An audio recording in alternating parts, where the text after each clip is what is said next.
Thank you. Honorable members, before we proceed, I would like to remind you that the virtual mini plenary session is deemed to be in the precinct of Parliament and constitute a meeting of the National Assembly for debating purposes only. In addition to the rules of virtual sittings, the rules of the National Assembly, including the rules of the debate, apply. Members enjoy the same powers and privileges that apply in a sitting of the National Assembly. Members should equally note that anything said in the virtual platform is deemed to have been said to the House and may be ruled upon. All members who have logged in shall be considered to be present and are requested to mute their microphones and only unmute when recognized to speak. This is because the microphones are very sensitive and will pick up noise which might disturb the attention of other members.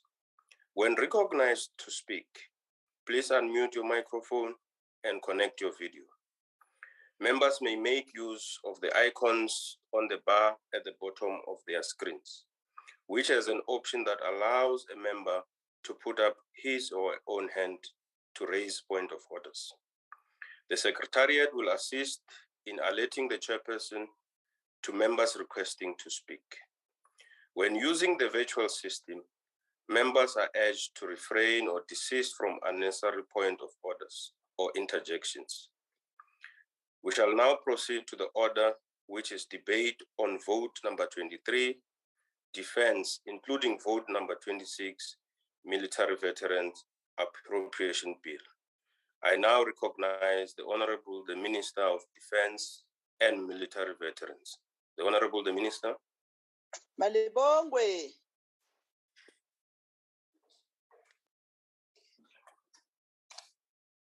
Chairperson, honorable members, ladies and gentlemen, officers in the room with me. In July 2021, South Africa found herself in the middle of civil unrest in KwaZulu-Natal and Gauteng provinces. Properties and businesses were damaged and looted. The target areas were malls, businesses that were also severely damaged. The South African National Defence Force was deployed in cooperation with SAPS to quell these unrest and to restore law and order. We deployed around 15,000 members of SANDAP to quell.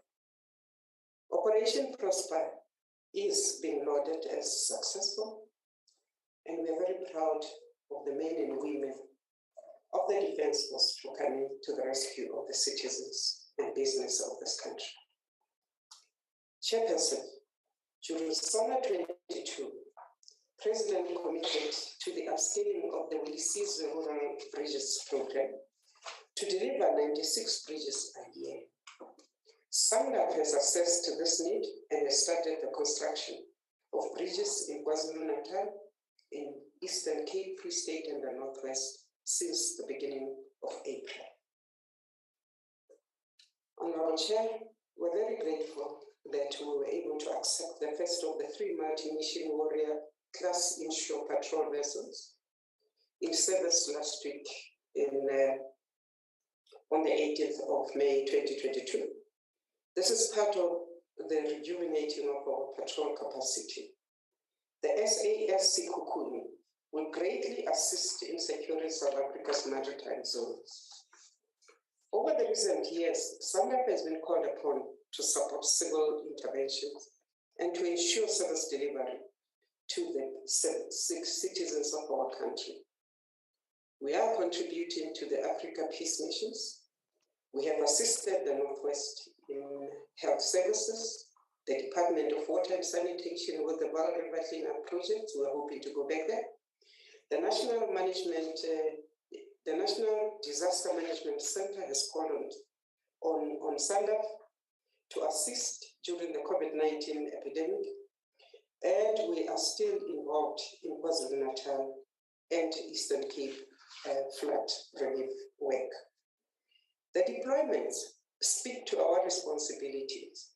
And there is no way we cannot be there at the center of saving lives. These deployments also come at a great cost to the equipment and funding of SANDF. There is also little or no reinvestment delivered. This puts SANDF under great pressure.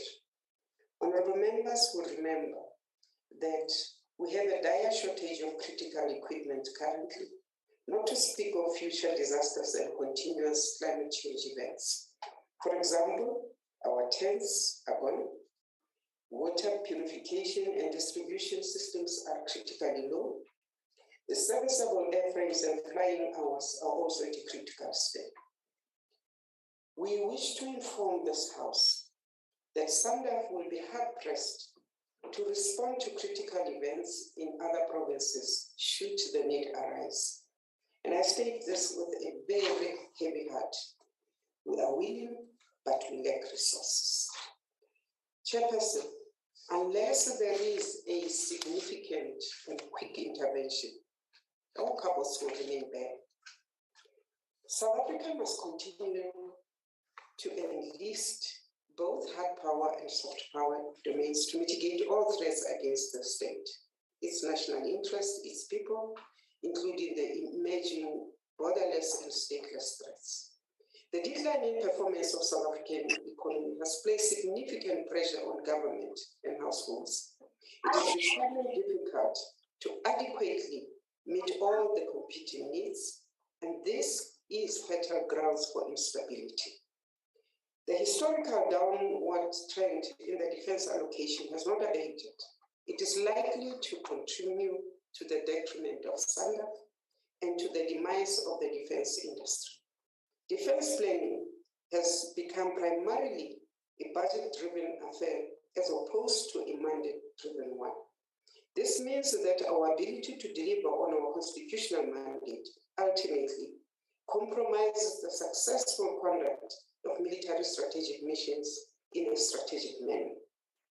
Notwithstanding, honorable members, our recent discussions with parliamentary committees on the desired future blueprint force design, both the force design and the force structure that we would prefer remains unaffordable. The question is, what should we do? This dilemma and the significant strain placed on the defense and the defense-related industry, and our increasing reliance on foreign manufacturers puts us in a strategic quandary.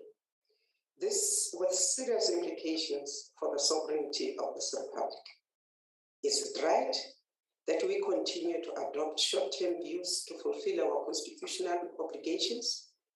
This only enables us to provide adequate operational performance where spending is focused on the immediate operational measures.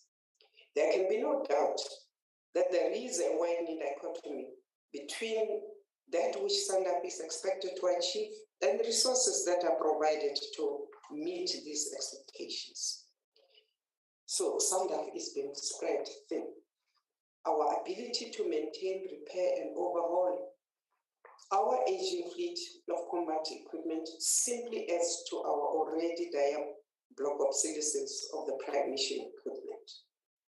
Chairperson, we have an unaffordable legacy defense system and defense capabilities. We have a bloated facilities footprint, and we also have the urgent need to rejuvenate the South African National Defense Force with young and healthy soldiers. We need to develop a view on what level of defense South Africa needs and what it can afford to maintain at a sustainable level. To date, we as South Africans, and specifically those who represent us in the executive and the legislature, have struggled to come to terms with the most pertinent and enduring question facing the defense establishment as a whole. And that question is, what level of defense does South Africa need, and what can we afford? This critical question must be answered, no matter how difficult it might be. My responsibility as minister, charged by Section 202 subsection 1 of the Constitution is to engage with the President, the Cabinet and Minister of Finance, as well as Parliament on this matter, and to provide guidance. Defense planning is not a short-term endeavor. It is a multi-year and a multi-decade endeavor.